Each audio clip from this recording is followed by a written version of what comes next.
E, gente, vamos falar sobre finar, né? O que é finar? É o mesmo que morrer. É findar do processo biológico, o fim do corpo físico. Porém, importa esclarecer que deixar a dimensão da vida material não significa para o espírito liberto o fim de seus sentimentos, dos seus ideais e de suas afeições. Daí a necessidade que se impõe a nós espíritas a não resvalarmos para o absurdo da afirmação, né, um absurdo da afirmação, que os mortos não frequentam cemitérios no chamado Dia de Finados, por ser uma criação do dogmatismo religioso.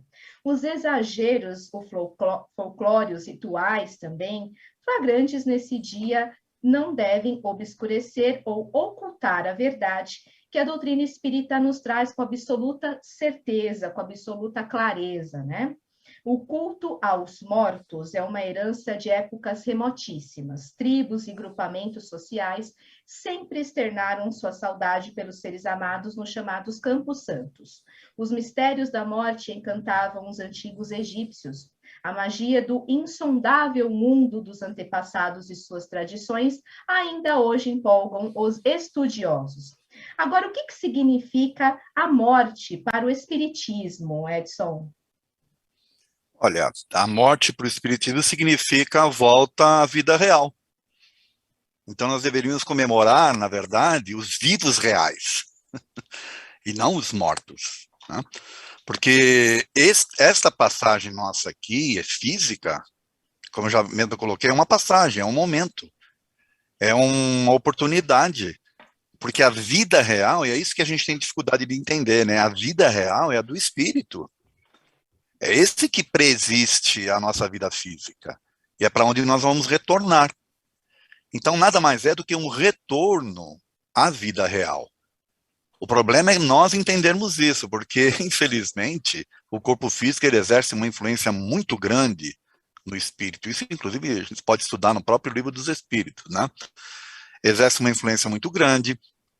A própria sociedade, a forma como ela está estruturada, o André falou aí sobre a educação do Japão e a educação do México em relação a esse assunto, né, que é o assunto morte, entre aspas, nós não temos esse tipo de educação, então nós entendemos a morte como sendo o fim de tudo, como sendo algo ruim, com ideias, inclusive, atrasadas, né, de sofrimentos, de castigos. A gente imagina que a pessoa pode estar ruim do outro lado, a gente cria situações, né, fantasia, um monte de coisa, quando deveria, na verdade, estudar e entender que morrer faz parte de um processo de evolução. É só o físico que vai, o espírito continua vivo. Por isso que eu falo que é o vivo real.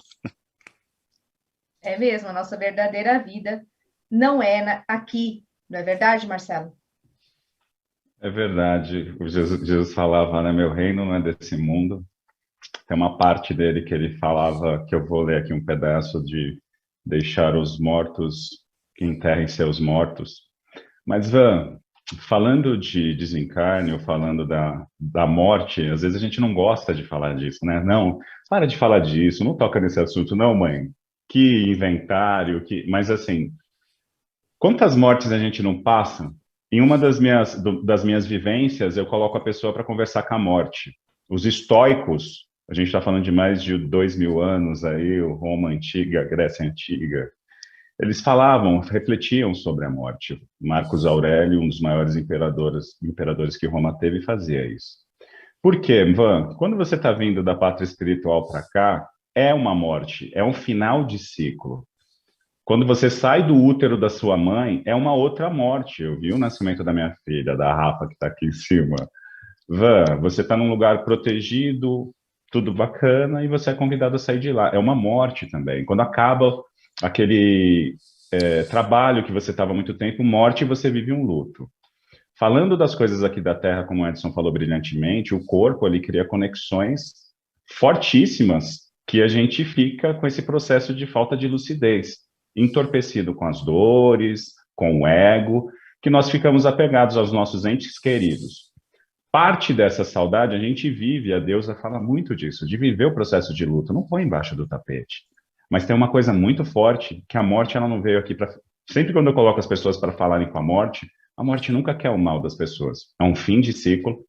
Às vezes, nesse fim de ciclo, é necessário você ter o efeito Paulo de Tarso, que está dentro de você, esse movimento do velho homem morrer para o novo homem nascer. Na morte, efetivamente falando dos finados, a gente tem um caso de desconexão, né, Van? Eu lembro muito da minha mãe, vai fazer agora 2 anos, ela em cima da cama, morta, desencarnada, e ali a conversa, porque a gente fala, a gente é espírita, tem que entender, mas é o seguinte, a gente sente dor também, não é bem assim, elaborar esse luto, orar, agradecer por ter saído do útero daquela pessoa, ou por aquela pessoa ter saído, ter encontrado você nessa jornada. E uma coisa que precede a felicidade, Vanessa, que eu sempre falo, que eu aprendi com uma mestra, é a gratidão. Sem gratidão não dá para ser feliz. Talvez o início de um processo aí, de uma reflexão boa para elaborar um luto, ou entender um pouco mais essa questão do desencarne, é agradecer por ter conhecido aquela pessoa, é agradecer talvez por ter saído do útero daquela pessoa, ou por aquela pessoa incrível ter cruzado a sua vida. Já é um bom começo para começar a seguir um pouco nessa reflexão sobre os finados, a morte e o luto.